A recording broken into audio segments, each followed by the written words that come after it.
who is Ariel Horowitz? Like, give us like a rundown of who she is, and what your goals are with the violin in general. Totally.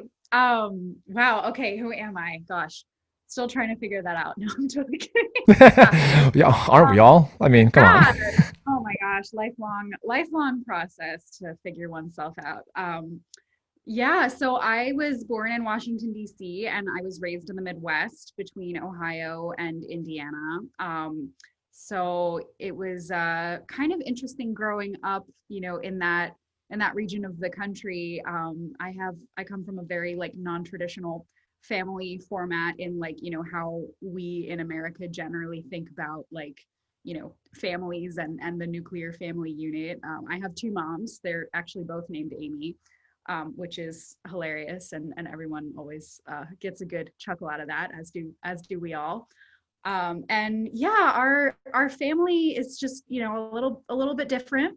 I started playing the violin when I was 4, and I loved it immediately. It was totally my choice. Like my parents are they're like academics, activists, like they like folk music, like they were some of the original like gay rights protesters in the 70s, like especially my biological mom just was such an incredible activist herself, and like made so many waves back in the day, back when like protesting really got its more modern revitalization, if you will. And yeah, they were like, why do you want to play the violin? That's so random.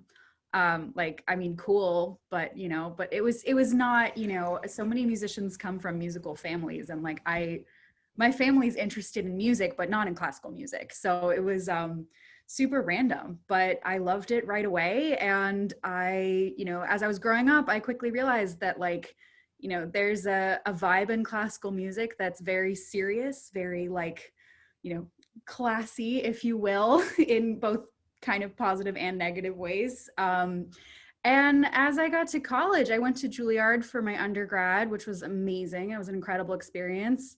I got to study with the legendary violinist Itzhak Perlman, which was completely insane.